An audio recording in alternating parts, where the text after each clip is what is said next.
Olá pessoal, população de São Gabriel do Oeste. Hoje começando mais um podcast, o vereador pergunta com uma presença muito especial do seu Adão Rolim, nosso amigo, um dos grandes batalhadores por São Gabriel, um senhor que tem dedicado a sua vida ao município. O nosso muito boa tarde, seu Rolim. Boa tarde, Edson. Chamar. Sim, tranquilamente. Boa tarde, Edson. Quero te agradecer pela oportunidade, pelo convite. Me sinto honrado com essa possibilidade aí de participar do teu programa, do teu podcast. Nós que agradecemos o senhor por compartilhar um pouco da sua história, né? Tão importante para nós. E, seu Rolim, como foi a sua chegada em São Gabriel? Em que ano que o senhor veio para nossa terra, querida? Eu trabalhava logo que casei, fui trabalhar na cooperativa em Santo Ângelo. Eu sou natural da região de Santo Ângelo, ali em Catuípe, mas me criei em Santa Maria e me casei em Santa Maria. E logo depois de casado, meu pai era sócio da Cotrisa, uma cooperativa que tinha lá, e a cooperativa estava iniciando um trabalho de assistência dentária. Minha esposa tinha se formado dentista, eu era técnico agrícola, né? Então ele falou, conversando por lá, estavam precisando em Catuípe, que era uma das unidades da cooperativa era em Catuípe, estavam precisando de um técnico e casualmente estavam abrindo um consultório dentário. E aí nós fomos contratados, né, e comecei a participar, a trabalhar na cooperativa. Trabalhei por algum tempo na assistência técnica da cooperativa, visitando os produtores, e a cooperativa tinha um trabalho de financiamento da lavoura e tinha aquela assistência técnica que a gente passava para fazer o acompanhamento desses financiamentos, enfim, desses agricultores que trabalhavam com a cooperativa.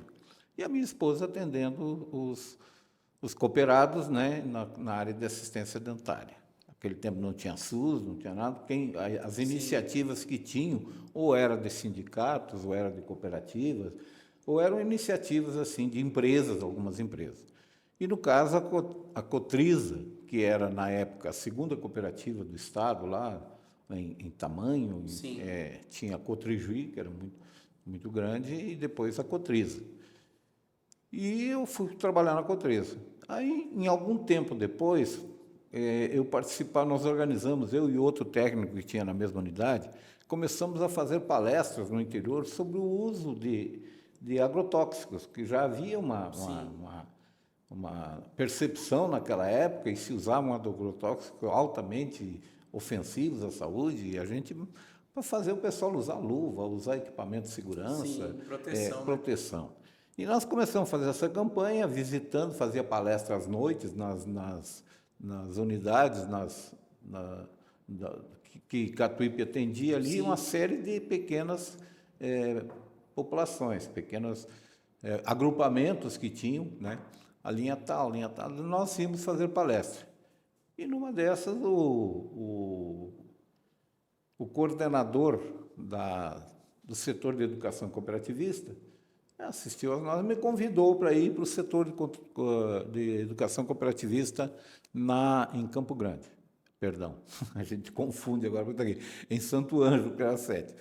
E aí fomos para Santo Ângelo, para mim trabalhar nessa área, no setor de educação cooperativista. Eu que estava fazendo, inclusive, o curso de tecnólogo em cooperativismo, e posso dizer que sou um cara convertido ao cooperativismo. Entendo que o cooperativismo, dentro do mundo capitalista, que não tem como não ser, não é, quase todo mundo hoje se sobrepõe, se impõe um regime de capitalista. E esse sistema capitalista, às vezes, alguns ganham bastante e muitos ficam à beira do caminho. Então, o cooperativismo já nasceu na era industrial, da Revolução Industrial da Inglaterra, justamente para defender aquele pessoal das indústrias que trabalhavam lá com a mínima condição, para poder, inclusive no começo eram cooperativas de consumo, para dar algum tipo de atendimento. E essa ideia, para mim, sempre foi muito boa. É um contraponto, não é que se opõe ao capitalismo. Você pode continuar no capitalismo, desenvolvendo a sua atividade, quando tem atividades afins, desenvolvendo em conjunto, na coletividade. E isso sempre me agradou ouvir forças, isso. né, somando forças, porque um pequeno, né, Sim, sozinho juntando. é uma coisa. Quando mais gente está participando, quando que sofrem dos mesmos males, dos mesmos problemas, fica muito mais fácil de conseguir atender as suas necessidades aí e desenvolver seus projetos. Então, comecei a trabalhar no Departamento de Educação Cooperativista, e ali na sede da cooperativa em Santo Ângelo. Em 1978, naquele tempo, as cooperativas tinham as suas regiões determinadas pelo INCRA. Sim. Tá? E a Cotrigi conseguiu uma autorização do INCRA para operar na região de Dourados, onde estava iniciando poucos anos antes, tinha de 71, 72, por aí, que eu inclusive tive em Dourados, trabalhei lá nesse período, mas não na cooperativa, trabalhei medindo terra com um colega meu, e depois meu pai arrendou terras ali também, e a gente começou a trabalhar ali. Então, conhecia Dourados. Mas daí a Cotrijuí teve que formar uma cooperativa lá em Dourados, né, e que essa cooperativa foi absorvida pela Cotrijuí. A Cotrisa, como sempre, disputavam assim posições, entendeu também de se deslocar para o Mato Grosso do Sul, porque aqui, naquele tempo era Mato Grosso ainda, de vir para o Mato Grosso, que aqui era uma nova fronteira agrícola que estava sendo aberta. E hoje não há mais isso. Qualquer cooperativa pode se instalar em qualquer lugar, disputar com as outras, enfim, mas naquele tempo tinha a regionalização comandada pelo INCRA. E daí ficou determinado para a Cotrisa o espaço de Campo Grande para o norte, e para baixo era a Cotrigi. E com isso, em 1978, nós tivemos um problema sério. A Cotrisa tinha vendido soja, exportado soja, feito negócios antecipados para fora, para empresas ou para exportação, e a safra foi muito ruim, não tinha produto para entregar. Uma quebra na safra. Houve uma quebra muito grande. O Rio Grande do Sul, historicamente, em alguns momentos, ele sofre problemas climáticos que lhe tiram a produtividade. E aí precisavam comprar produto. Daí eu vim para a região de São Gabriel. Na verdade, viemos em dois técnicos. Um veio para São Gabriel e o outro veio para... E eu vim para Cacilândia, ou melhor, Chapadão dos Gaúchos, que hoje é o Chapadão do Sul. Chapadão do Sul. Então, comprando soja, né? Fazendo contratos, comprando soja, vim por 60 dias, sendo que aos 30 eu visitaria a família ficou em Santo Ângelo. Aí passou 60, já estava quase 90, eu falei, escuta, mas quem é que vai receber esse soja? Porque estava fazendo contrato para comprar. Sim. Quem é que vai expedir? Você. Sim, mas eu sou casado, tenho... Não, eu preciso voltar para casa. Voltar para casa. O meu filho já estava perguntando para minha esposa lá, o pai morreu? O que aconteceu? Aconteceu com ele, né? E aí eu fui lá, não, então eu digo, mama, se eu tiver que ficar aqui até o fim do ano e tudo mais, eu vou buscar a família. Sim. Tá? Estava alugando casa lá, não tinha... Aí trouxe a família, meio acampamos em Cacilândia, porque o Chapadão não dava a mínima condição, não tinha nada, tinha um posto de gasolina, um dormitóriozinho no posto de gasolina, que eu pernoitava lá quando estava lá, e eu aluguei uma casa em Cacilândia, minha esposa e os filhos, 2 filhos já, um com 3 anos, outro com 1 ano, a minha filha com 1 ano, o menino com 3, e a minha esposa ali em Cacilândia. Terminado aquela compra e expedição da soja e tudo mais, naquele período, em determinado momento, o diretor que tinha aqui, Ari Giacchini, que era o diretor aqui regional, lá em Campo Grande, esteve lá e nós saímos, inclusive, numa peregrinação aí, escolhendo locais, porque houve uma decisão na cooperativa de construírem unidades aqui no estado. Então, uma unidade aqui em São Gabriel, aquele técnico que estava aqui escolheu o local, que é onde está ali hoje é a Cargill, tá? E as outras unidades foram construídas foram idealizadas inicialmente em Chapadão, em Baús, tá? E na região perto de Rondonópolis, 3 unidades que a gente escolheu os locais lá e ficou determinado isso no projeto. Mas a primeira a ser construída foi em São Gabriel do Oeste. Aí o técnico que estava aqui, eu resolveu, não, eu vou voltar para o Sul, minha família e tal, e daí eu vim de Chapadão para cá, tá? E chegamos aqui, então, em setembro, começando com a missão de construir aqui a unidade da Cotriza. Mandaram mestre de obras de lá e tudo mais. Naquele tempo, para se telefonar, uma dificuldade muito grande, usava-se rádio. Já lá no Chapadão, usava o rádio de uma fazenda lá, para me comunicar, para saber preço, esse troço e ter comunicação. E aqui da mesma forma também, mas aqui era mais perto, tinha asfalto já, daqui a Campo Grande, a gente ia e voltava no mesmo dia e tal. Então a gente começou, daí eu toquei toda a construção da cooperativa e fiquei aqui ainda 2 anos na gerência da cooperativa aqui na época, até que a cooperativa, por alguns problemas que teve lá no Sul, a cooperativa vendeu todos esses armazéns aqui que tinha já construído aqui para o norte, tá, aqui no Mato Grosso, e retornou essas atividades apenas em Santo Ângelo. A Cotriza sofreu muito, né? Em determinado momento houve uma troca de governo, saiu o governo militar, entraram o Sarney, né? Sim.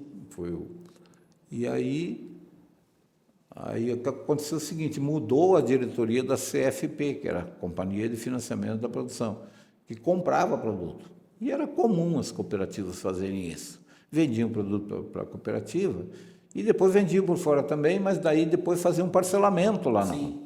Quando eles foram lá para fazer o acerto, tinha mudado o Ministério da Agricultura, tinha mudado toda a CFP, não aceitaram aquilo e quiseram pagamento imediato e já, inclusive, com processo por apropriação indébita do produto que não era deles. Aí a cooperativa tem que vender essas unidades, desmontou. A Cotrigi vendeu o porto lá do Rio Grande e muitas cooperativas tiveram um desfalque muito grande naquela época, em 85 já. E aí a cooperativa simplesmente fechou aqui e eu fiquei para cá. Daí, gostei daqui, vou ficar aqui. Eu voltar para o Sul realmente, na época, era muito difícil, e até hoje, eu que não tinha capital, meu pai já não tinha propriedade mais lá, tudo, não tinha o que eu já voltar para lá para disputar emprego. Né? Não, vou ficar por aqui, acreditei que isso aqui ia ser uma cidade que ia dar certo. Porque quando eu cheguei aqui, tinha cerca de 200 casas e alguns armazéns, 2 postos de combustível, que era ali embaixo o posto do Gabriel Abrão, ali na parte da BR lá para o sul, com um loteamento ali, e aqui um loteamento aqui em cima, tinha mais ou menos, não tinha mais que 200 casas aqui em São Gabriel. Sim. E a gente ficou aqui, né?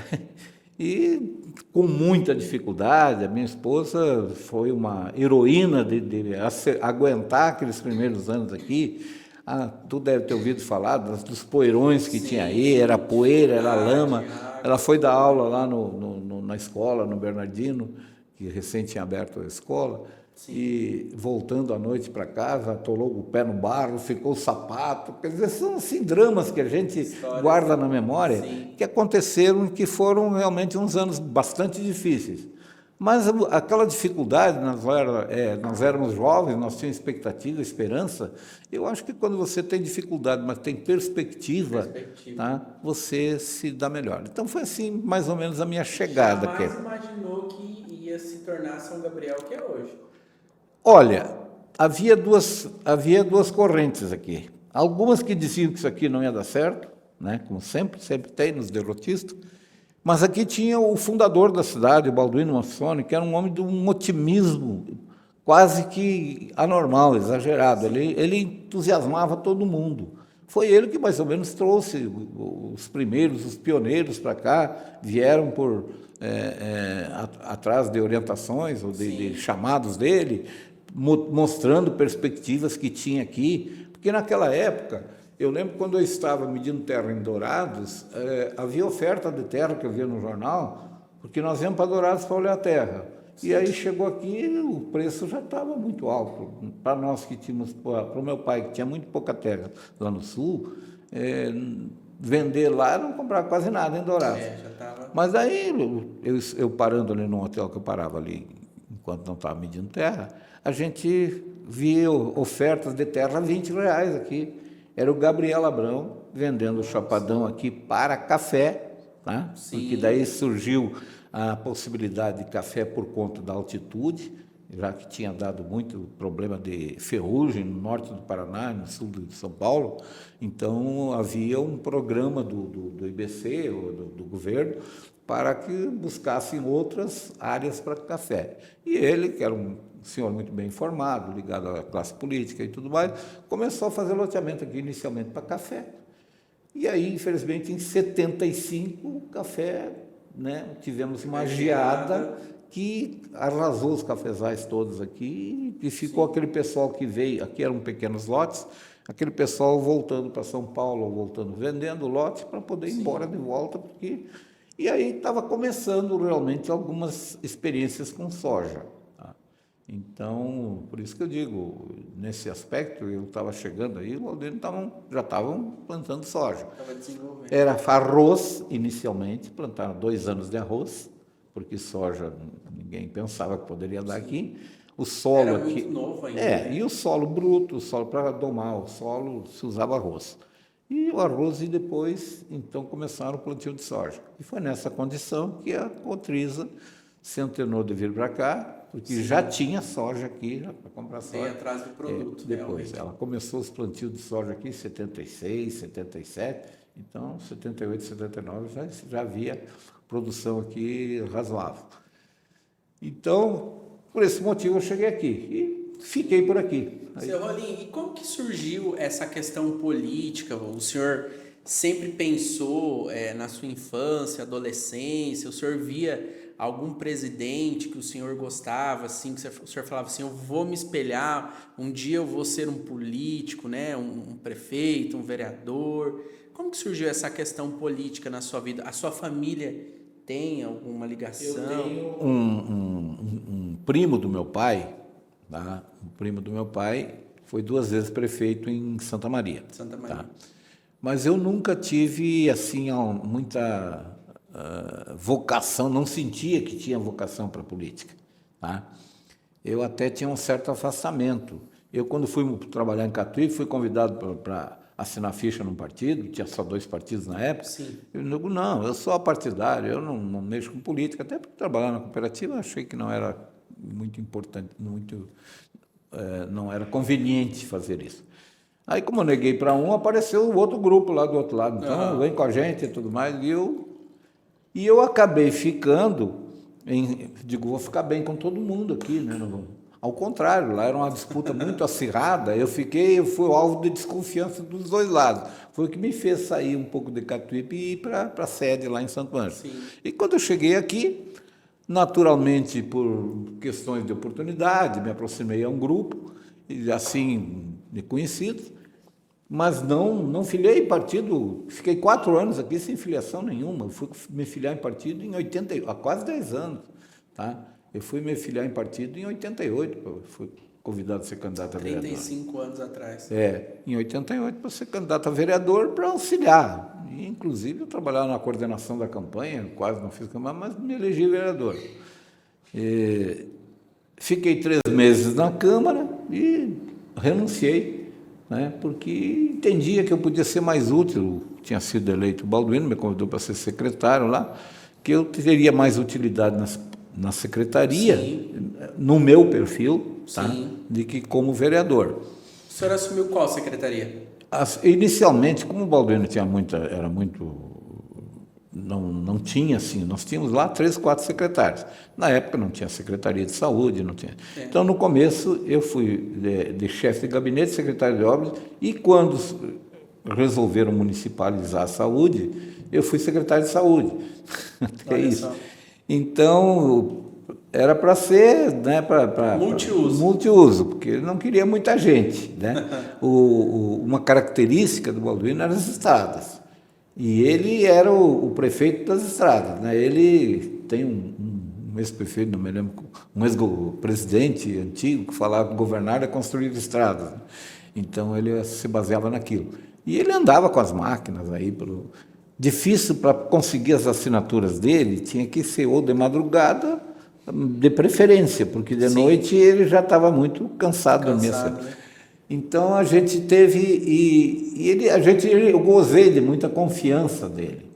Então, na verdade, ele me permitiu que eu tivesse assim, bastante autonomia dentro da prefeitura, porque as coisas do dia a dia, as corriqueiras, a gente resolvia por ali. Tá? E ele, as macros, sim, né? Ele era muito bem relacionado em Campo Grande com a classe política, em Brasília até, e a gente, né, ele buscava recursos e tudo mais. E eu comecei realmente a trabalhar aí e fiquei alguns anos antes de ser eleito prefeito, trabalhei na prefeitura com o Roberto Miliani, que foi o primeiro prefeito. Tá? Desde a instalação do município, em 81, o Balduino já tinha me convidado para vir, eu vim para a organização da cooperativa, eu, o Sangali, que foi o segundo administrador municipal, e aí, mas mesmo assim, eu não me candidatei naquela primeira eleição em que o Roberto se elegeu prefeito, não fui candidato a nada. Você foi a primeira vez em 88? Contribuí, a primeira vez que eu fui candidato foi em 88, depois como dos vereador. 6 anos como vereador. E achei que né, para o meu perfil, eu tinha mais possibilidades de desenvolver minhas atividades como secretário, entendi. Sim. Porque eu não tinha outra atividade, eu trabalhava realmente na prefeitura. E assim foi. Aí, mais tarde, quando passou-se o tempo, depois da administração do Balduino, naquele período, nós implantamos, eu tive muita facilidade assim, para desenvolver alguns projetos na Secretaria de Desenvolvimento Econômico, que também era. Né?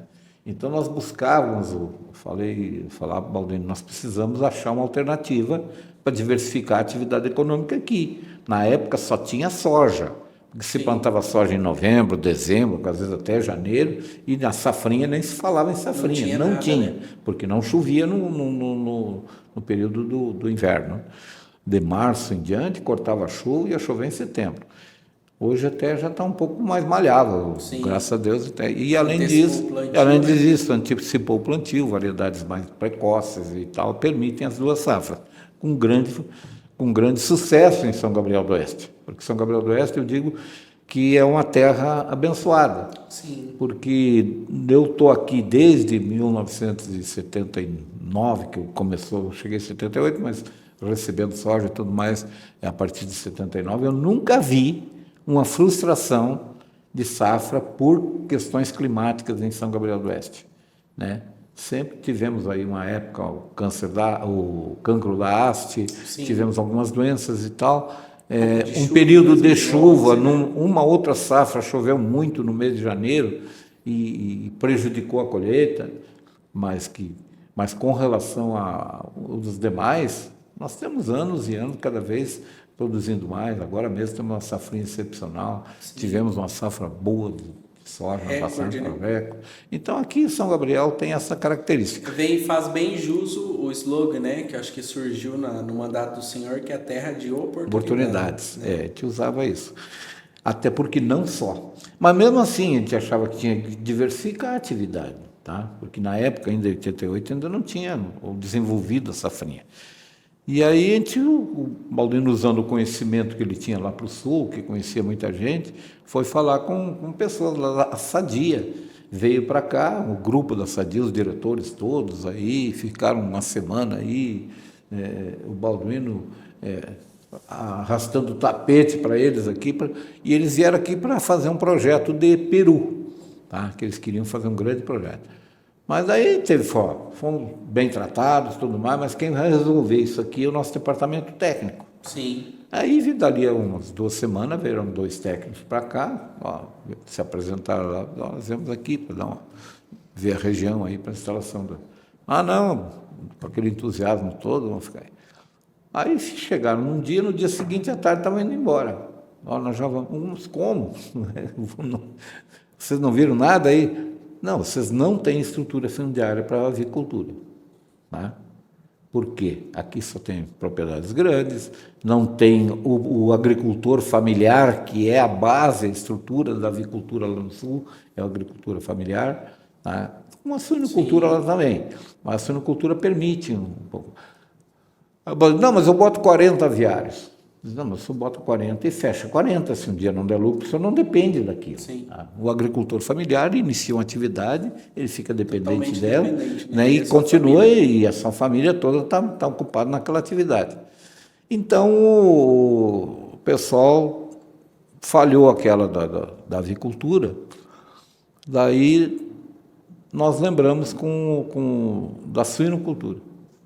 Suinocultura emprega bastante gente, enfim, e pode ser desenvolvido por agricultores médios e grandes. Aí fomos até o Banco do Brasil, o Banco do Brasil disse, não se financia suinocultura aqui, não é tradicional na região. Sim, Então, é algo novo, a agricultura, o banco sempre teve essa característica. Daí tinha um senador, Levi Dias, que tinha uma suinocultura. Sim, em Dourado. Tem até hoje, não é em Campo Grande, logo uns 20 quilômetros para frente de Campo Grande, Sim. em direção a Inhanduí. Aí, ele era senador, nós fomos falar com ele nos levou lá no Banco do Brasil, tá? E conseguiu com que a gente financiasse, abrisse essa linha de crédito aqui. Mas abriram assim, meio, parece que para não dar certo.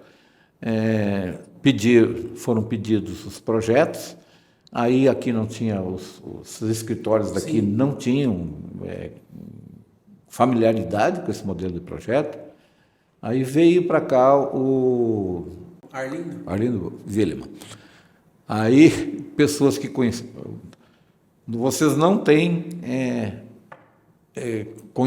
não tinham conhecimento aqui para fazer projetos. Então, foi buscado o Arlindo Willeman, que era amigo de pessoas daqui. Sim, que era do Sul também. Que era do Sul, trabalhava na Caresc lá na época, e ele fazia projetos para a Caresc.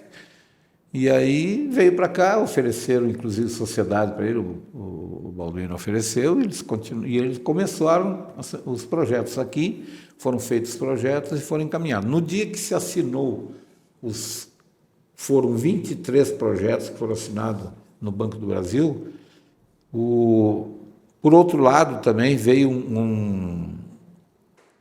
um superintendente aqui que era muito aberto a essas novas Sim. atividades. Era um cara muito entusiasta, tá? O Manuel Pinto. Uma vez, até quando estava na prefeitura, eu pensei em nós fazermos uma homenagem ao Manuel Pinto.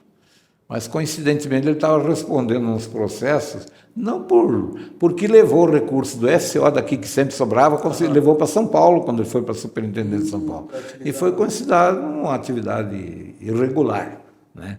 Então, daí, por isso, acabou não acontecendo. Mas nós devemos muito a esse gerente, da superintendente que veio para cá.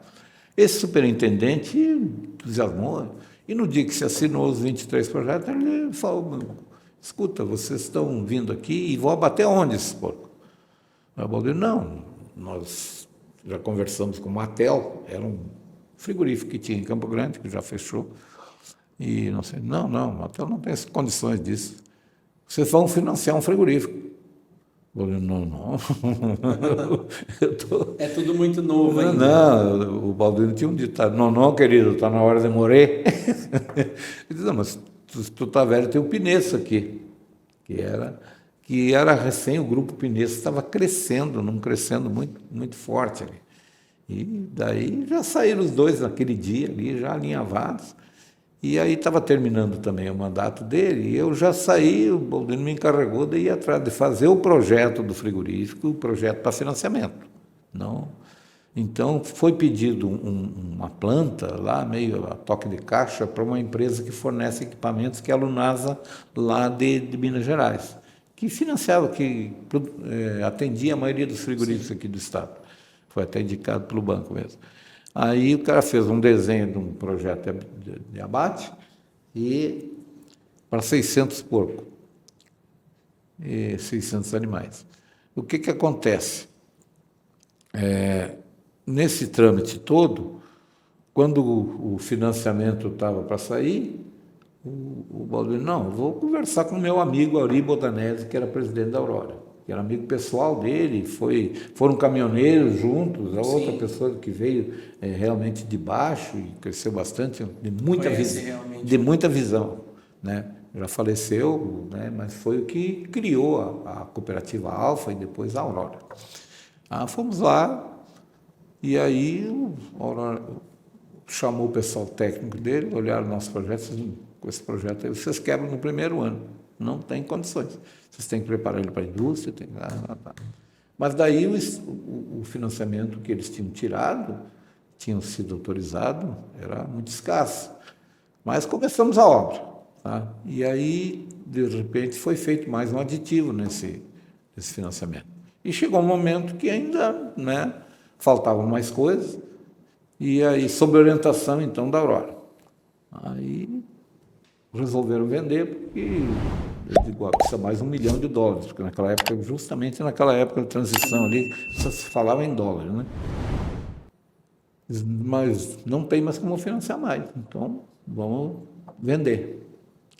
E aí um dia o Pinessa apareceu com um comprador, aí o cara queria comprar, e eu mostrando o frigorífico, aqui a Pocilo e tudo mais. Não me fala em porco, cara, eu não quero porco, eu quero gado, vou abater gado. Digo, pô, mas como é que nós vamos fazer com os suinocultores que já estão aí? De que jeito, né? Instalados, né? Estão instalados, já estavam com a cooperativa formada. Aí, o que aconteceu? Nós fizemos foi feita essa proposta para a Aurora, eu fiz um relatório de tudo que tinha, o que tinha custado, e aqui tinha custado muito mais barato que lá no Sul, os equipamentos, tudo, a construção, o que tinha feito. E a Aurora, fomos até a Aurora lá, e a Aurora, o Auribo Danese bateu o martelo, o presidente. Mas havia uma reação um pouco contrária ali, quase que o negócio melou, mas depois conseguimos com que a Aurora fosse realmente assumisse o projeto, só que ela ainda demorou um pouco a abater, porque ela resolveu construir a indústria primeiro. Vender carcaça, segundo ela, não tinha condições, você não ia conseguir pagar os fornecedores. Aí trabalhei 2 anos ali na Aurora, e nesse período aí, de repente, eu já tinha feito uma suinocultura também, financiado uma suinocultura, tinha entrado na cooperativa, daí fui eleito presidente da Coasco. E eu estava daí na Coasco, como presidente da Coasco, tínhamos comprado aquela área ali onde hoje está a Coasco instalada, foi uma das coisas que se fez bastante foi a questão do tratamento de dejetos, buscamos junto à Embrapa alternativas que hoje já, aquelas lagoas e tudo mais, inclusive capacidade de vender crédito de carbono, aquele negócio todo. Então, nós tivemos, nesse momento, aqui em São Gabriel do Oeste, na cidade, eu quase não vinha na cidade, porque eu saía às 6 horas da manhã, ia lá para a Aurora, voltava para Coasco, quer dizer, voltava lá pelas 8, não frequentava praticamente as rodas aqui na cidade, fiquei até afastado, está só em casa e trabalho. Um dia chegou um grupo lá, dizendo que estavam formando, nós tínhamos tido 2 administrações municipais aqui, São Gabriel estava vivendo um momento difícil aqui, não estava patinando, tinha uma série de dificuldades. Aí o pessoal aqui de vários partidos começaram a se reunir com a ideia de fazer um projeto para São Gabriel do Oeste. Um projeto de governo sem escolher candidato. O projeto primeiro. Que eu acho que é o correto em política. O que você teria que fazer é isso. E não, eu quero ser prefeito, eu quero ser isso, eu quero aquilo, eu vou fazer isso, vou fazer... Não. Né? Você tem um projeto que partisse, tá? E grande parte desse projeto, a tônica dele, era a participação popular. Você ouvir as pessoas, você ter conselhos... Trazer as pessoas para perto. Trazer para perto. Tem gente que... Né, eu tenho essa ideia que eu acho que a sociedade que tem que tentar resolver seus próprios problemas. E não o governo, por melhor que seja, bem intencionado que seja, começar a fazer tudo o que ele quer, fica muito personalista isso na cabeça daquele administrador, que pode ser excelente, pode ser bom, mas nem sempre, às vezes, atende todas as demandas que a população tem.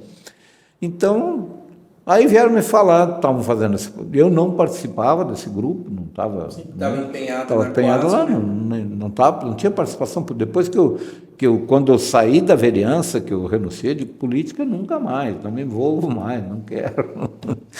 Aí, o que acontece? Aí foram lá, quando vieram falar comigo, não, isso não é para mim, isso aí é para gente grande, eu sou o peão, né? Sempre, não, mas não sei o que vai participar da reunião, queria mostrar. Tá, foi numa reunião, me mostraram o projeto lá que eles estavam desenvolvendo e me senti cativado pelo projeto. Só tive uma coisa, digo, eu não vou bater chapa com companheiros aí, não vou, né? Sim. Aí eles, não, aí um grupo começou a harmonizar a situação e acabar, esse grupo todo que tinha feito o projeto, fecharam no meu nome. E com o vice-prefeito José Luiz, que era de um dos partidos que também estava bastante. Na época, o governo do Estado era do Zeca, que era do PT, e aí com relação a isso, nos colocaram. Eu fui conhecer o Zé Luiz praticamente na campanha, não conhecia, via ele aqui, porque a cidade era pequena. Ele era professor, eu trabalhava na Coab, não tinha, eu estava ligado à produção lá, produtor, não tinha assim, não tinha afinidade com ele. Mas nos reunimos andando e houve uma coincidência de ideais, de pensamento e tudo mais, e até hoje é um grande amigo que eu tenho, me auxiliou muito nas administrações. As duas iniciais, ele foi vice-prefeito, depois, quando eu retornei em 2012, 2016, foi chefe de gabinete, foi secretário de governo, que já tinha outra denominação. E sempre tenho assim, uma afinidade boa com ele. E nós tivemos o que às vezes acreditam para mim, uma aura aí de bom governo e tudo mais, eu acredito isso talvez a vantagem que eu tenho, o mérito que eu tenho, é escolher secretários, pessoas que entendem. Nós tínhamos políticos de vários pensamentos ali, mas lá dentro nós não discutia política, discutia administração. São Gabriel. E se teve algum sucesso nos nossos governos aí, eu acredito isso, a equipe que tive a possibilidade de... Porque a gente não consegue chegar sozinho, né? Nós conseguimos fazer uma parte, né? Mas a gente, quando vai pensar num contexto, eu consigo fazer algo da minha casa, da minha família, mas quando eu penso num projeto amplo, que é administrar uma cidade, imagina, você tem que delegar funções, você tem que colocar pessoas, como o senhor disse, colocar pessoas competentes em cada pasta que entende, porque o senhor trabalhava com soja, entendia sobre cooperativismo, tá certo que foi secretário de saúde. Mas eu tive, assim, naquele período que estive com o Balduino, pela flexibilidade que se tinha lá, eu tive bastante trânsito em várias áreas. Sim. Mas não efetivamente, né? Sim, sim. Então, eu entendo que como você disse, para cuidar de saúde, tem que pegar alguém que entenda de saúde. Para pegar na educação, alguém que entende de educação, não você eu que vou determinar lá como é que vai ser. Então a gente precisa ir. Eu penso, né, que fui feliz nas escolhas que foram feitas e é o que nos propiciou assim algum entendimento de mérito aí na nossa administração. E agradeço muito esses companheiros que sempre me acompanharam. Com certeza. Assim, na sua concepção, seu Rolim, o que o senhor acredita que foi um dos grandes feitos da sua administração? Seja lá nos 2 anos, em 2012, 2016, qual foi o maior feito aqui que o senhor fala assim, nossa, essa conquista, assim, nós sabemos que teve muitas conquistas, né? Muitas evoluções, crescimentos, mas o senhor fala assim, nossa, essa conquista foi suada para São Gabriel, mas deu certo. Eu assim puxo um pouco para mim, não só meu, esse mérito, né? Tive participação ativa. Plantamos árvore aí na rua, numa época que não tinha prefeitura, não tinha, nem era município. Camapuã já sabia que aqui ia crescer, ia sair fora, não investia nada aqui tinha que fazer as coisas junto. Então eu trabalhei em tudo quanto organizações que tinham, participava de Lions, né? CTG, Clube do Laço, a maioria das atas de fundação desses órgãos aí, foram feitas por mim, porque na época, na Terra do Cego, quem tem um olho é rei, né? Que eu mais ou menos tinha algum trânsito nesse sentido. E aí, enfim, mas eu acho que a instalação da suinocultura aqui que eu tive participação, não como prefeito, mas tive participação na prefeitura.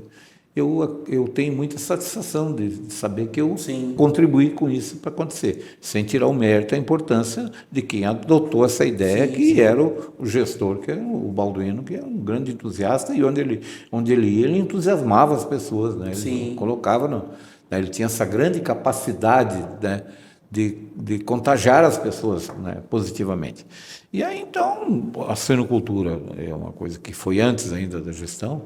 Depois quando entramos em 2000, numa situação catastrófica, folhas atrasadas, devia para todo mundo.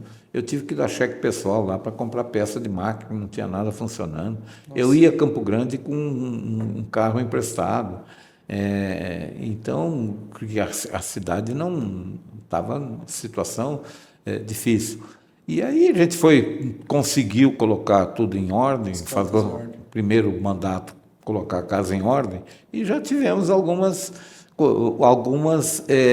conquistas no primeiro mandato, de 2001 a 2004, um parque, né? Parque ecológico, né? Aquilo ali estavam loteando. Era a antiga Sapolândia, né? Sapolândia, aquilo ali foi... Nos primeiros dias de governo, em janeiro, quando eu entrei, deu uma chuva muito forte, vinha água desde o aeroporto, descia tudo e ia para lá. Daí eu estava num lugar e daí não podia vir para cá, cheguei lá depois do meio-dia em casa, quando deu uma amainada na chuva, disse, o telefone está cantando aí, pessoal, lá tem uma senhora. Com a senhora lá. Eu fui com a minha esposa lá. Eu acho que eu não apanhei daquela mulher aquele dia, porque a minha esposa estava junto, só com uma vassoura, tirando água de dentro de casa. Agora, você imagina a situação, né? Tá? Eu fazia 15 dias que... Não, vamos dar um jeito. Começamos a fazer bacias ali para cima, tirar, tá? Nem máquina tinha. Enfim, esse primeiro mandato se caracterizou por isso. O parque, o centro de eventos, né? Além do que nós começamos a vender. E, principalmente, o que me dá muita satisfação é o hospital municipal. Quando eu fui secretário de saúde do Balduino, nós viabilizamos com o ministro da Educação, da Saúde, que era conhecido do Balduino lá no Paraná, nós conseguimos um financiamento, recursos para a construção do hospital. Aqueles recursos vinham em parcelas. Aconteceu que o ministro, aquele das sombrinhas lá... Não recordo o nome dele agora. Agora falhou também. O ministro caiu e o hospital estava aqui. Nós fomos até lá, daí já era o Jatene, ministro. Sim. Não chegamos nem a falar com ele, falamos com o chefe de gabinete dele, lá nós estamos no hospital em obras lá. Negativo. Nós não temos dinheiro hoje para comprar vacina, tá? Tá tudo caído aqui, tá? Não vamos construir novos hospitais porque não temos condições de atender os que estão aí, está faltando para comprar remédio. Aí ficou esse hospital sem acabar, naquele período, aí entrou outra administração, depois do Balduino, e aí também não concluiu o hospital, e ficou para nós aquela marca, né? Quando eu entrei, em 2001, a gente foi atrás de ver se conseguia. E conseguimos, através de um apoio do governo estadual, aqui, o governador, nos auxiliou. Tivemos auxílio também, algum recurso federal, que na época se conseguiu. E aí conseguimos colocar o hospital em funcionamento no segundo ano de governo, dia 4 de novembro de 2002. Iniciou o nosso hospital municipal. Sofreu várias alterações, mudança, o projeto original não era dos melhores, aí tinha alguns problemas aí, e a gente sempre foi buscando recursos em outros mandatos para ampliação de coisa. E o nosso hospital teve momentos aqui que era hospital regional, né? Tinha um hospital regional em Coxim, mas não estava funcionando direito. Em Rio Negro tem um prédio que na época era muito melhor que o nosso prédio, que foi construído pelo governo federal, e, no entanto, não abriu, não atendia ninguém, tinha 2 médicos lá que faziam, realmente era um posto de saúde o hospital, mandava tudo para cá. Então, nós tivemos a condição de prestar um serviço razoável para a população, que sempre teve uma deficiência muito grande, porque aqui só tinha um hospital particular, depois tinha 2, mas era particular, né? Quando o INSS deixou de bancar e entrou o SUS, aí não tinha nenhum conveniado com o SUS, né? Então, o nosso hospital é uma coisa que, graças à equipe de médicos também que tinha naquela época, todo mundo, né? O secretário, nós tivemos o Fred, inicialmente era a Beata, a nossa secretária, depois o Fred, também tinha bastante trânsito a nível estadual e nacional, hein? Nós conseguimos bastante recursos e o hospital ia aqui cada vez melhor, né?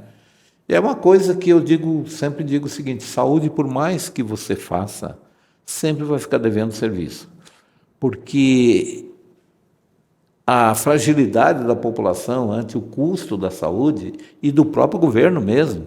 Você hoje, para manter um hospital, tanto é que o nosso hospital aqui, se não é o município ter fôlego para manter, o recurso que vem do governo federal e que vem ele não é suficiente para manter o hospital. Nós tivemos uma mudança nesse período da pandemia, em que o governo federal, para se desobrigar, para talvez da responsabilidade da saúde, implantou para o município e mandou dinheiro.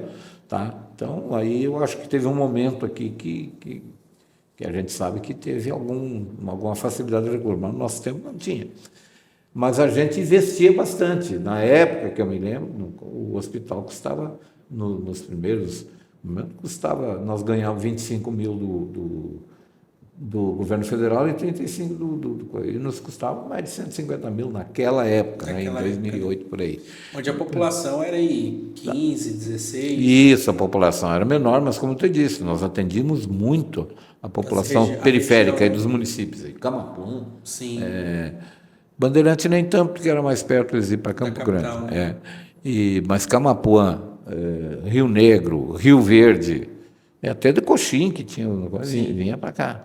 Nós tivemos aí videolaparoscopia, nós tivemos... tinha anestesista, que às vezes não tinha lá. O Renato, eu lembro na época. Grande companheiro, né? Ajudou muito a gente aqui. Tínhamos aqui também um quadro de pessoas aqui, que é a doutora Eva.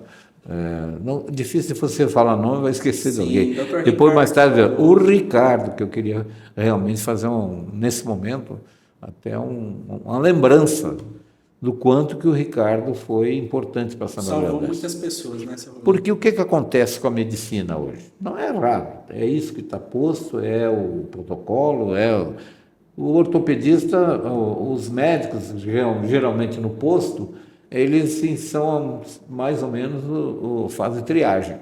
Por quê? Porque o cara chega com um problema lá que é ortopédico e encaminha para o ortopedista. Chega estômago, gastroenterologista. Tem o problema coração, vai para o cardiologista. Quer dizer, você não tem mais médico, você tem, né? Então, embora tenhamos bons médicos aqui, hoje a Eva ainda é meia generalista. E tem o Oswaldo, mas que nunca trabalhou no serviço público. É uma pena. Porque o Dr. Nelson também, né? E o Dr. Nelson também, mas ele também nunca trabalhou no serviço público, né? Logo no início que nós entramos e que não tinha atendimento e tínhamos que desmontar ainda um posto de saúde, acabaram montando um posto de saúde que atendia à noite ali no prédio que seria do hospital. Nós tivemos que desmontar para construir, para dar andamento às obras. E aí nós fizemos um convênio com dia par e dia ímpar, o pessoal ia no Oswaldo e a prefeitura fez um convênio com esses dois hospitais. Mas, né, o hospital não atendia ainda, não tinha condição de fazer o atendimento pleno. E hoje já muita coisa se faz aqui, né? Sim. Mas ainda existe, como em todo lugar do Estado, a grande dependência ainda da capital.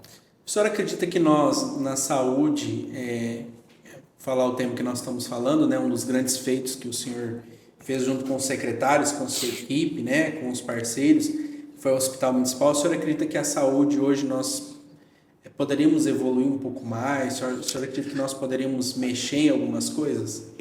Olha, eu não estou realmente totalmente por dentro do que está acontecendo exatamente hoje. Não tem. Eu ouço aí pela cidade queixas, mas no meu tempo também se queixavam. Sim, né? sim. Mas justamente por essa complexidade que se tornou o atendimento à saúde. Eu nunca me esqueço de uma senhora que chegou um dia, quando eu estava já de 2012, 2016, já nós tínhamos uma estrutura boa aqui no hospital e muitas especialidades que vinham aqui 2, 3 vezes por semana. Um dia chegou uma senhora e disse: eu preciso de um neurologista para o meu neto. Não, mas tem neurologista vem 3 vezes por semana. Não, mas tem que ser um neuropediatra. Aí você vê como é que as coisas, não estou dizendo que isso é condenável, isso aí, que bom que chegamos a esse grau de especialização. Entendo que essa pessoa teria melhores condições de atender a criança, mas para a saúde pública, fazer isso num pequeno município, tem mais de 70 especialidades e subespecialidades médicas. Na ortopedia mesmo tem um que cuida de mão e pé, outro de braço e cotovelo, outro, braço, né? Não tem essa área, nem não vê. E eu vejo que isso aí cada vez se estratifica, né? Mais. Você vai mais especificamente em determinadas áreas. Nós vamos ter um dia o especialista do dedão do pé direito, do esquerdo já é o outro. Quer dizer, exagerando para fazer, digamos assim, uma analogia. Que muito no nosso município é a questão da mente, né? Psiquiatra, psicólogo. Olha, hoje nós temos algumas situações aqui que eu não sou médico, repito, né? Isso aí, se for, a gente teria que ver, juntar os médicos para conversar, né? Fazer uma reunião com eles, para eles ajudarem na elaboração do projeto de saúde pública aqui. Porque eles ajudando serão corresponsáveis. Vão se sentir também. Agora, se tu simplesmente contrata, vai aqui, vai ali, trabalha aqui, trabalha ali, o cara não cria aquela afinidade com um conjunto. Então, eu acho que seria interessante se fazer isso, né? Mas daí, naturalmente, que vão surgir coisas. O que eu vou dizer aqui, naturalmente, não tem um embasamento científico suficiente para ser tornado uma... Mas eu acho que a gente tem que buscar alternativas no sentido de que o atendimento seja feito o melhor possível aqui. Nós temos um outro problema aqui. Nós temos, eu não sei exatamente hoje quanto, mas para mim tem mais de 2, 3 mil Unimed aqui. Nós temos aqui 4 mil CACEMs, 4 mil pessoas ou mais atendidas pela CACEMs. E nada disso, quando o hospital atende nas emergências aqui, nada disso reverte para o hospital. Quer dizer, você gasta prestando serviço ao plano, tá? E o hospital daqui não ganha por isso, não tem ressarcimento. Então, já que não tem, talvez não consiga, é interessante que se estimule aí algum grupo aí para colocar um pronto atendimento aqui para aliviar o hospital, até para que ele possa permita a ele fazer um atendimento melhor, né? Porque com sobrecarga não dá para trabalhar. Às vezes as pessoas se queixam do atendimento, mas não vê que o funcionário lá está num nível de estresse. Veio uma pegada de pandemia, vaga zero, muitas coisas, né? Pressão, mente fechada. E as pessoas às vezes chegam doentes, aqui não aconteceu nada grave nesse sentido, mas teve lugar aí que agredir médico porque estava demorando o atendimento aqui, graças a Deus ainda a população tem sido... E o atendimento aqui, eu digo para você com toda sinceridade, pelo que eu ouço e vejo em roda, ao redor, em outros lugares, São Gabriel do Oeste ainda tem um bom serviço de saúde. Que a gente tentou implantar e eu acho que chega um momento que a própria população começa a exigir que tem. E, como tu sabe, cada vez fica mais exigente. Isso aqui eu já tenho, eu quero mais. Isso é normal, é natural em toda atividade humana, né? Você consegue, que nem na lavoura, eu estou produzindo 80 sacos por hectare, quero produzir 90, quero 100. Né? Você está sempre botando metas a maior. Evoluindo. Isso é positivo, num certo sentido, né? E na saúde aqui também, mas daí exige que haja, por conta de quem administra essas coisas, haja esse conhecimento de que isso é assim e que precisa, se possível, se adiantar um pouco mais antes da necessidade de se apresentar com gravidade, você... O senhor acredita que logo, eu tenho falado com os colegas na Câmara e tenho falado com o pessoal, eu acredito que logo São Gabriel do Oeste chega a 50 mil habitantes. Eu tinha uma expectativa maior quanto a esse censo agora. Eu acho que nós ia passar de 32, 33, por aí. Tá? Mas isso aí no Brasil inteiro foi um pouco... Sim, no estado teve várias cidades. Eu não sei se... Às vezes eu vejo que não havia, não sei se... A pandemia adiou várias vezes, né? Mas aí depois parece que não havia um entusiasmo por parte da população em receber o censo. Pelo momento político que nós estamos vivendo todo, né? Havia ou desconfiança, ou... Não sei, não posso... Mas eu entendo que talvez tenha acontecido um pouco isso. Se bem que hoje a estatística tem condições de fazer correções aí e adaptar. Mas foi o Estado, eu achei que Campo Grande passava de 1 milhão de habitantes, não passou. Eu achei que aqui nós ia passar perto de 35 mil. O que acontece? Mas eu não meço, por exemplo, a grandeza da nossa cidade pelo número de população, e sim pela qualidade de vida que ela oferece. Nós temos cidades,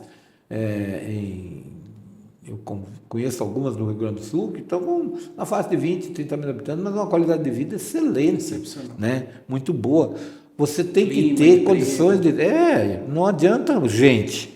Hoje mesmo a gente está vendo um drama enorme que tem Ribas do Rio Pardo, tudo mais, que está recebendo milhares de pessoas que vêm para trabalhar nessa obra da fábrica de celulose e que, imagino como é que está o serviço de saúde lá, o serviço de educação, o serviço de assistência social, como é que consegue atender essa demanda. Uma cidade que tinha uma população X, de repente dobra de população.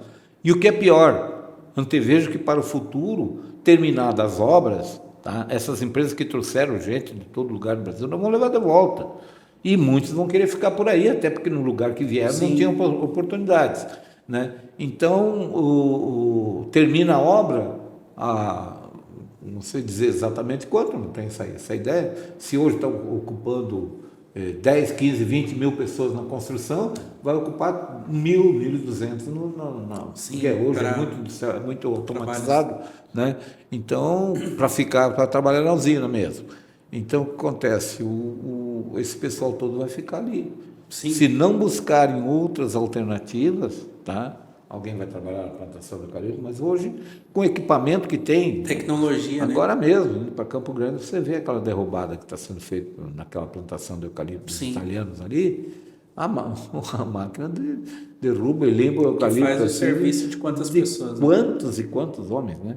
Então, a mecanização, a automação, tudo isso conspira contra o emprego. Sim. Então, o que tem que ser feito? Planejamento para... Eu acho que ali houve um entusiasmo muito grande. Vamos fazer, que bom, que ótimo, vai aumentar o município. Mas a população, crescer a população não é sinônimo de desenvolvimento. Para mim, o desenvolvimento tem que ser sustentável, né? Para dar qualidade às pessoas que vivem ali. Se é para ter muitas pessoas aí à margem, marginalizadas do progresso, não adianta ter. São Gabriel, às vezes, sofre um pouco com isso, que está consegue atrair muita gente da região que vem para cá, e muitos vêm na coragem, sem ter acertado antes, sem ter planejado, sem ter arrumado um emprego antes, e aí chega aqui, precisa de habitação e tudo mais. Outra área que eu entendo, já voltando àquela pergunta, que a gente trabalhou bastante foi na habitação. Sempre a gente comprou muitas áreas, muitos terrenos, que na época ainda era possível comprar, hoje cada vez fica mais difícil, mas nos períodos que a gente teve no governo, deu mais de 700 unidades habitacionais aqui, né? E com planos de habitação que na época eram favoráveis para pessoal de baixa renda. Hoje tem prestação de R$80 aí. Os programas que vieram depois exigem pagamento de 700, uma entrada grande. Entrada alta. Né? Alta. E eu espero que o governo faça realmente um projeto, Minha Casa Minha Vida, que atender a pessoal que tem menos renda. Né? Tá? Então, porque as pessoas que têm condições, que produzem, ou se pega, por exemplo, o pessoal da soja, tudo mais, não precisa do apoio do governo para comprar casa. Mesmo assim, consegue financiamentos também, né? Às vezes. Mas ele tem condições. Mas aquele que não tem nenhuma, ele não acessa o crédito com facilidade, se não for através da participação do governo, seja principalmente o municipal, que é o que está mais próximo, que tem que fazer o levantamento de demandas, ver como é que é, e propiciar. Hoje nós conseguimos casa barata, porque a prefeitura dava o terreno, água e luz. O Luz vinha com algumas coisas, a Luz vinha com a Energisa, porque a empresa de energia, porque tinha, mas a água, que era municipal, nós entrávamos com a água, esgoto, quer dizer, você abate do custo da construção e, consequentemente, facilita aí para que, agora, se tiver que fazer tudo hoje, né? É puxado, né? E diluir isso aí nas casas, aí fica um preço muito alto. Eu espero que isso vai precisar, para o baixa renda, vai precisar um subsídio de governo. Tem gente que não gosta que se dê subsídio e às vezes tem subsídio e não quer que dê para os outros, né? Que isso é comum, né? Nós temos hoje pessoas aí que acabam tendo privilégio, né? E outros não. Aquele que não tem, ou também, talvez porque não tem iniciativa, não tem... Porque é difícil arrancar do zero, viu? Sim, tenha certeza, tá? Demanda e trabalhando, recurso, o meu pai, um homem, foi muito trabalhador, braçal, trabalhava, roceiro mesmo, pessoal, igual a ele, né? Poucos trabalharam com ele. E não ganha dinheiro trabalhando, né? E você sabe hoje que trabalha mais quem administra, quem joga, quem tem ideias, do que propriamente quem pega no pesado. Sim. Então, mas nós precisamos de pessoas que peguem no pesado. Né? Sim, quem certeza. Constrói a sociedade, quem constrói uma casa é o pedreiro, quem constrói uma roupa que tu veste é costurada por alguém de baixa renda. Então nós precisamos precisa que essas pessoas tenham uma condição mínima para trabalhar, ao menos com satisfação, com alegria, com saúde. Ter ajuda do governo. Vai ter que ter, isso aí tem que ter. Condenar, dizer que é assistencialismo, como muita gente condena isso, tá? Eu discordo. Né? Eu acho que é função do governo dirimir essas situações que o sistema naturalmente cria. Sim. Né? É natural. Se nós estamos numa sociedade em que eu viso o lucro, a gente vai disputar aí quem ganha mais. Né? E aí, nesse aí, está ficando uma margem muito grande, né? Que fica fora desse jogo. Sim. Enfim. Mas eu acho que nós aqui em São Gabriel, nós temos uma tradição de bom serviço, né? Uma população exigente.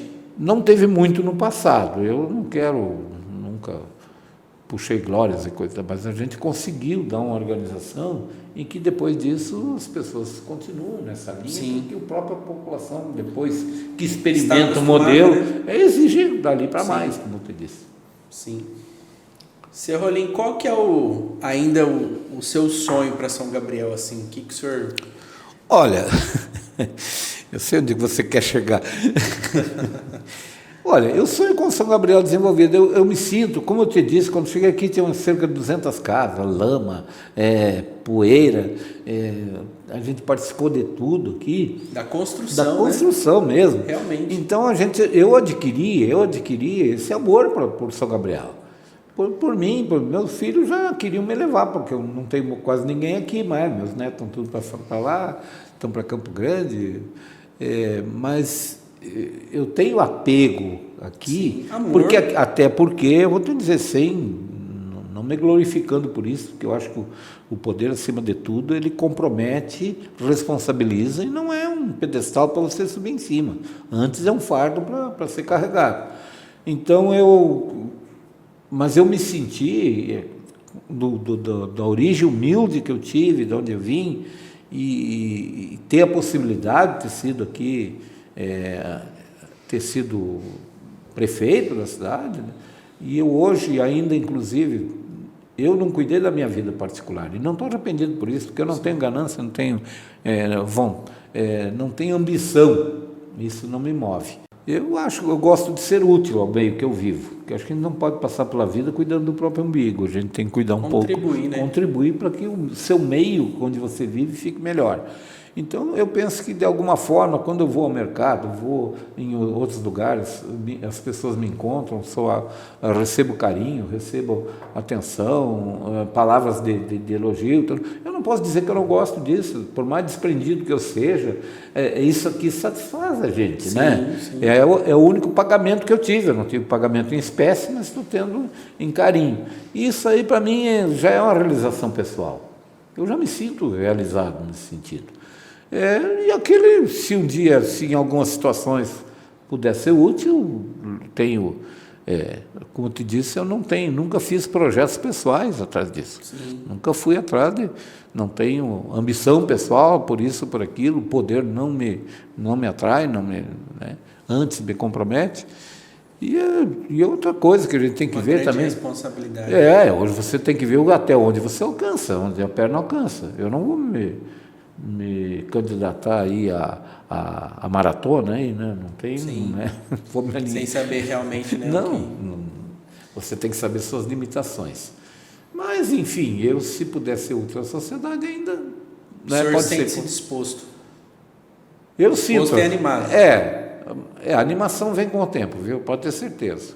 Todas as vezes, desde a primeira, não saí com Mas acho que um segredo, não te interrompendo, mas um segredo que o senhor falou é muito significante, que é o grupo, né? Eu acho que você uma frase que nós conversamos há muito tempo atrás, o senhor falava para nós assim: eu não posso ser candidato de mim mesmo, eu não posso ser, né? Eu acordei. Não, tem pessoas que dizem, eu quero ser, hoje eu acordei. Sou eu e ninguém mais. Eu acho muito interessante. Meu filho, eu carreguei, eu nas primeiras campanhas aí, eu carregava faixas, subia imposto para botar faixa, que aquele tempo era permitido. Sim, tá? Trabalhava para os outros sem nenhum, não tinha pagamento por isso, era acreditar. Sim. Quando você acredita numa ideia ou acredita tem um objetivo, você trabalha com mais entusiasmo, sim, né? Você quer cumprir aquela meta.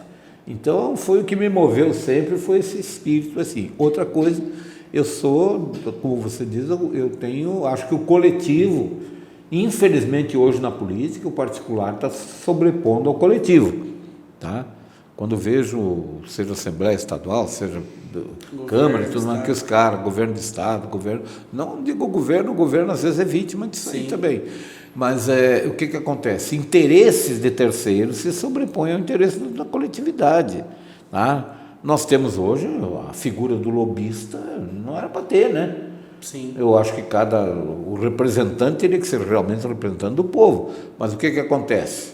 Tá? Você tem... Todo o poder emana do poder, povo. Isso está nas palavras, mas isso aí não é a verdade.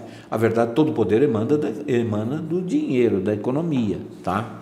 Vale muito mais o dinheiro do que propriamente ideias, Então, eu às vezes eu desafio isso, eu acho que não pode ser assim. Mas, infelizmente, geralmente se sobrepõe esse tipo de poder, né? Que é o poder financeiro, de interesses, geralmente de alguns grupos, ou particular, às vezes até, e que sobre o interesse que seria coletivo. Sim. Tá? Até porque as pessoas, quando votam, há muito voto comprado ainda, há muito demagogia que é engolida. Troca de interesse. Né? E o cara propõe uma coisa, que bonito, mas depois não acontece, mas daí como ninguém cumpre mesmo, então os caras se conformam.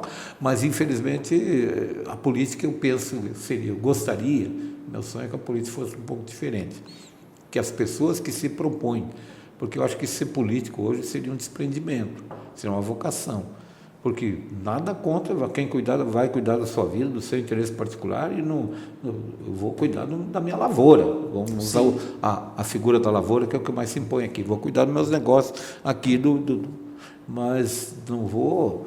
Agora, aqueles que se propõem, realmente teriam que ter aquele interesse de... Coração disposto, né? Estar preparado. Gostar de gente para ir nesse conversa. Gostar de gente. Tá? E eu gosto muito de gente. E a gente, como eu veio de um ambiente que sempre foi de humildade, nunca me subiu à cabeça qualquer tipo de... Não tenho prepotência, arrogância, ambição, principalmente, sim, que é o que hoje, principalmente, é o que mais move o mundo, né? A ambição, busca por dinheiro e ninguém leva. Sim. Né? Ninguém leva. A gente morre, as coisas... Tem um ditado, às vezes deixa para o filho brigar pela herança ainda, desunir a família. Quer dizer, então, eu penso que ir exclusivamente atrás disso, se alguém se satisfaz com isso, se realiza assim... Mas esse caminho é curto, né? De quem vai por esse caminho Não, você ir atrás de algum conforto para ti, para tua família, é justo, ganhar um pouquinho mais, tal. Agora, tem gente que, às vezes, se puder, passa por cima do outro para conseguir, né, o seu proveito pessoal em primeiro lugar. Temos que lutar pelos ideais, mas respeitando sempre o próximo. E eu acho que a classe política que tem, porque ela, como representante do povo, se tu pegar a massa do povo, o percentual de pessoas fora desse quadro aí importante, né, que é dada importância por conta do dinheiro, é muito maior, tá? Porque hoje se tu vai ver as classes D, E e C, né? Sim. É entender sempre que nós estamos, eu no caso sou vereador, né? O senhor já foi prefeito, o nosso trabalho, é servir ao próximo, né? Exato. É colocar a população à frente de tudo. E às vezes não é o favor pessoal, que infelizmente às vezes é conhecido, o cara dá um dinheirinho pro cara ali para ele comprar um remédio, também fazia isso, porque eu sou um cara que me dou, mas o que você tem que ter dentro do teu alcance, buscar alternativas para resolver o problema de todos, não daquele em particular. Com certeza, não só do seu amigo. Até porque tu não vai resolver o problema de todo mundo. Né? Vai ter que dar tudo que tu tem, e aqui ninguém é São Francisco, né? Então... Sim. Seu Rolim, quero agradecer a sua participação, um bate-papo muito jóia. Né? Eu queria que o senhor deixasse suas considerações finais para os nossos telespectadores, pessoal que está nos ouvindo, vendo, deixasse um recado aí para a nossa população de São Gabriel do Oeste, né, para os nossos jovens, né, para a nossa população aí, amada e querida da Terra de Oportunidades. Muito obrigado. Nós queríamos, como eu digo, quero te agradecer essa oportunidade que você me ofereceu, tá? A possibilidade de a gente, em alguns momentos, porque quando você fica muito tempo fora, uma das coisas que mais me dói nesse momento, ou me incomoda, não é porque doa, mas é o ostracismo. Graças a Deus eu tenho uma família que me completa, tá? Eu tenho filhos maravilhosos, netos mais maravilhosos ainda, agora mesmo um aninho, imagina como é que eu estou babando.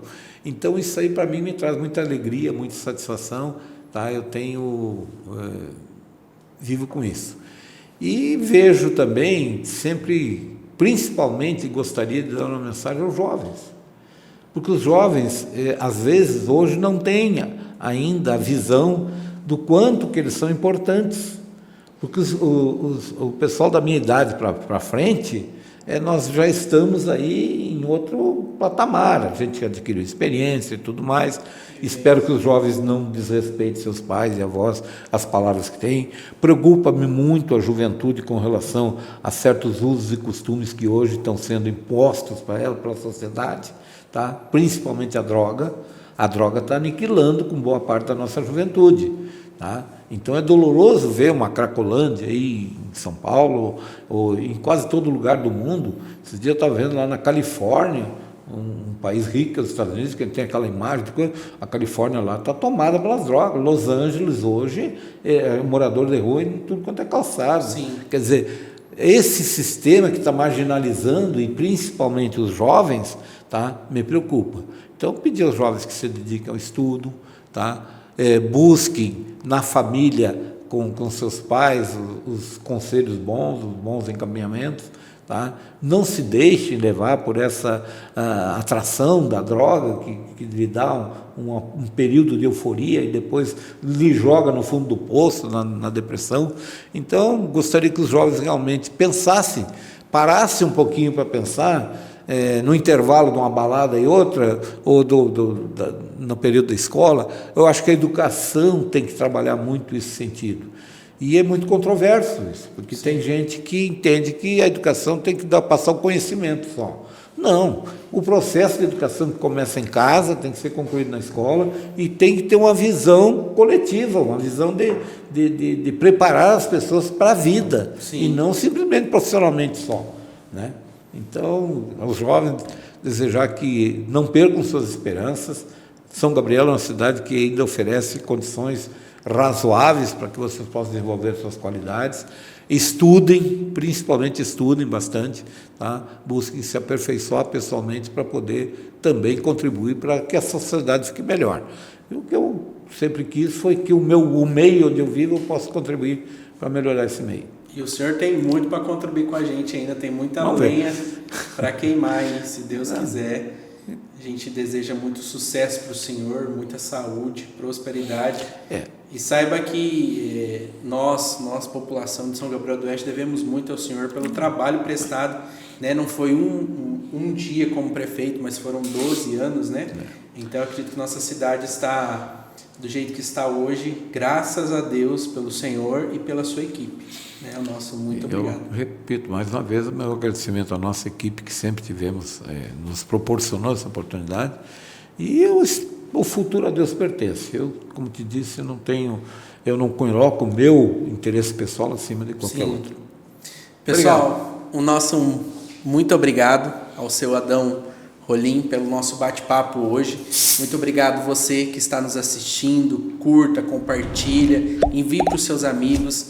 Esse é uma grande pessoa, um grande irmão que nós temos na nossa cidade, né? Com o tema hoje, uma vida dedicada à sociedade. O nosso muito obrigado por você ter assistido até aqui. Deus abençoe sua vida e fica aí o recado que o Sr. Rolim deu aos jovens, né? Sejam fortes e corajosos, né? E Deus abençoe a sua vida e até a próxima.